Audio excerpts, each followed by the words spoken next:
Hey, fellas. Welcome to Southwest Titans Fantasy Football League Week 4 recap, Week 5 preview. I gotta apologize. I had no idea there was a game on Sunday morning last week. And then on Monday night, I was looking at the matchups and I'm like, wait a minute. They have two different times. And then I'm like, there's four different teams playing. They had two games on Monday night. I know they do that to kick off the season, but damn, I totally missed there was a Sunday morning game in Dublin, and then which impacted my roster. I had a guy that I was considering starting. I didn't even realize he was playing Sunday morning, and then we had two games Monday night again.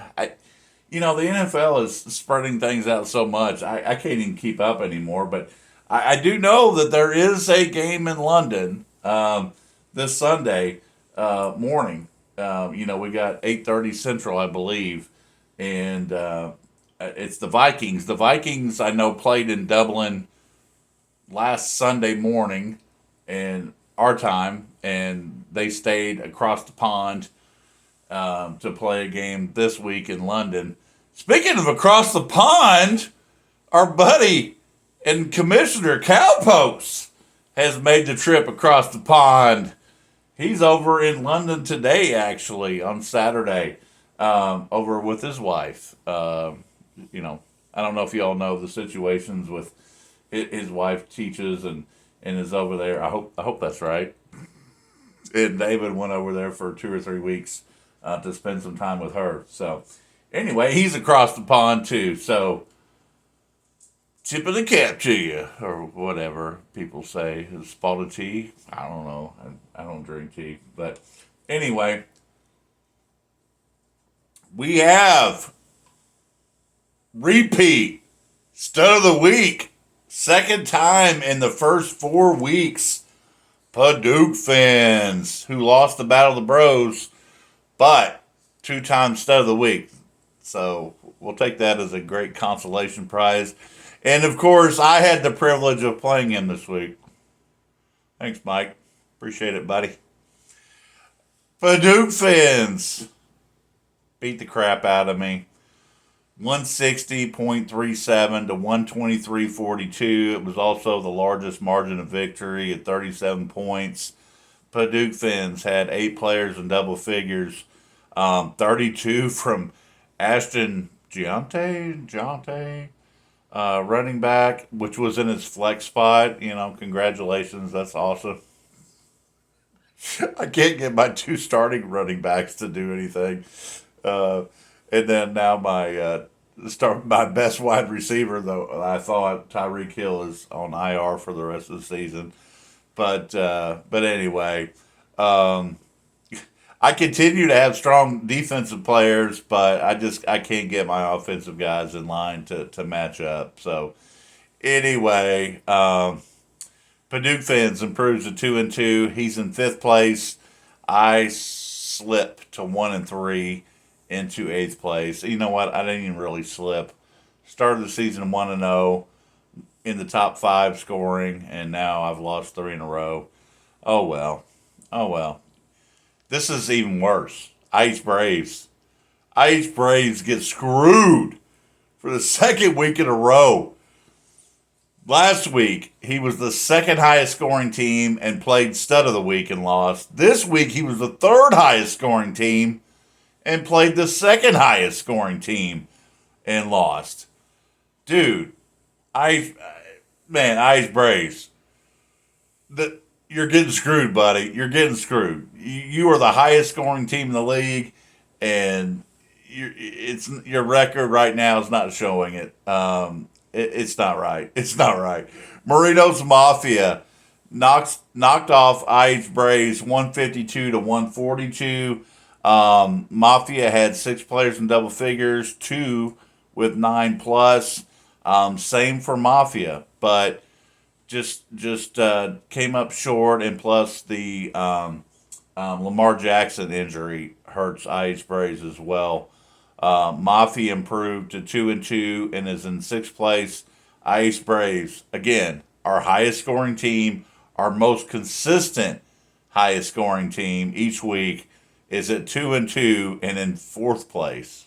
It's just not right. It's not right, buddy. I'm right there. I'm sitting there watching this happen. I'm like, well, at least my worries are a lot less than yours. Not worries, but just bad luck. Cowpokes versus Swamp Nuts. I know Swamp Nuts got off to a good start, but Cowpokes rallies, gets the win 134 to 120. Cowpokes, both teams actually had 7 players in double figures, but I think the difference came down to Cowpokes Seattle defense that had 20 versus Swamp Nuts Baltimore Ravens defense that had -2. That's pretty much when I looked at it. That's what it came down to. Cowpokes, our commissioner across the pond, improves to 4-0, takes over first place. Swamp Nuts drops to 1-3 and is in 11th place. It takes us to Neighborhood Watch. This was a tight one versus Not Enough Bourbon. Neighborhood Watch edged him out 125.35 to 123.59, just under 2 points. Neighborhood Watch had 5 players in double figures. He got 37 from Dak Prescott, 0 from San Francisco defense. So I guess that evened out a little bit. Not Enough Bourbon, again, he had 5 players in double figures, but he just came up short. Again, less than 2 points. Neighborhood Watch improves to 3-1, is in third place, and Not Enough Bourbon drops to 1-3 and is in 10th place. D's Nuts versus Ozark Mountain Daredevils. There's not a lot to see here. D's Nuts won 114 to 106. D's Nuts continues the first 4 weeks scoring between 104 and 115 each week. And, Ozark had one decent week at 130 points in week 2, but all the other 3 weeks between 80 and 113, just. Oh, where'd you get your one win from, Ozark? Oh, yeah, when I scored like 106 last week or 2 weeks ago and you won. Congratulations on your one win. I'm very happy for you. D's Nuts improves to 2-2, is in 7th place. Ozark Mountain Daredevils. I always have trouble with that when I've been drinking on a Saturday afternoon. Ozark drops to 1-3 and is in last place. Finally, FAFO versus Mighty Coon Dogs. Boo! FAFO gets the win 112 to 109. I mean, FAFO so far this season is hit or miss. He had 113 points in week 1, 141 in week 2, 151 in week 3, and then 112 in week 4. Mighty Coon Dogs was stud of the week last week at 168, but the other 3 games averaging 105, the other 3 games. So he's hit or miss as well. But FAFO, he scored 113 points once and 112 points once. He's 4-0 in second place. And then Mighty Coon Dogs is at 1-3 in 9th place.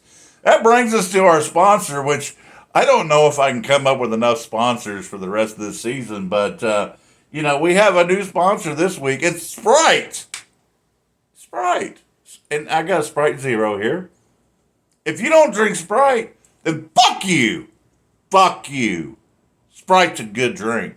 Fuck you if you don't drink it. I stole that from Talladega Nights, their Big Red gum commercial.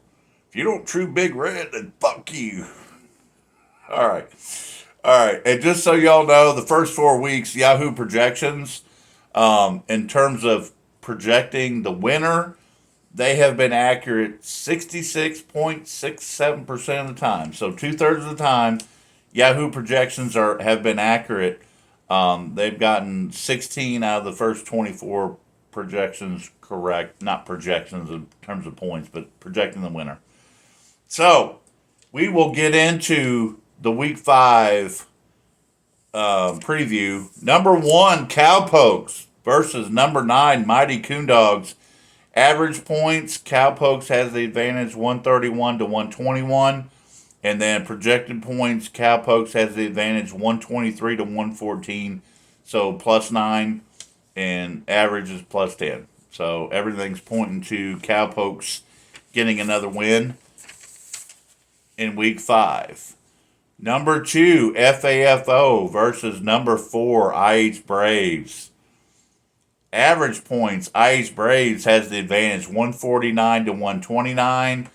Projection, IH Braves 123 to 118, +5. It all depends on which FAFO team shows up this week. Is it going to be the killer?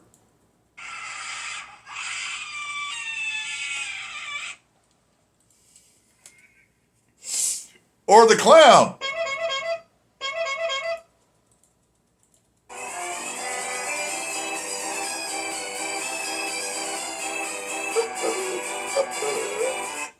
All right. I'd try to throw some sound effects in there. It really depends. It really depends. He's had 2 very strong weeks and 2 very poor weeks. So, and IH Braves has been solid every week. And so, number 3, Neighborhood Watch versus number 6, Marinos Mafia. Average points, Mafia has the advantage 128 to 123. Projection, it's hard to say because Neighborhood Watch, as of Saturday afternoon, is having some bye week issues, like some pretty major bye week issues. It looks like he doesn't even have guys on his bench to place in, so depends on what he can find. But even after some adjustments, I'm still estimating Mafia +20 on the projections. Number 5, Paducah Fins versus number 7, D's Nuts. Still waiting to see that big week from D's Nuts. We've seen it twice already from Paducah Fins. Well, week 1 Paducah Fins was the stud of the week. I mean, it was an amazing week. Last week was an amazing week. Average, Paducah Fins has the advantage 133 to 111. And projection, again, not sure. D's Nuts is having some bye week issues. Again, you look at his bench. I was trying to see, what guys he could plug in. Looks like he's having some issues there even. But even if he picks up some guys and places them in, I'm still estimating Paducah Fins +12 at least on the projections. Number 8, yours truly, Rise Rabbits versus number 11, Swamp Nuts. Average, I have the advantage 123 to 109. Projection is really tight. I need a fucking win, man. Come on. I'm favored by 2.5 points. Come on. I haven't been horrible this season. I deserve to be at least in the middle of the pack. And finally, number 10, Not Enough Bourbon versus number 12, Ozark Mountain Daredevils. For average points, Not Enough Bourbon has the slight advantage 110 to 107. So a 3-point advantage. And then projection has Ozark Mountain Daredevils +2.5. So very, very tight there. We'll see which one of these bottom teams get the win in week 5. So again, thank you all. Hope you're enjoying the videos. Hope you're having a great Saturday, great weekend, great weekend, and good luck this week. We'll see how it all shakes out. And I'm on vacation this week. Ugh. See ya.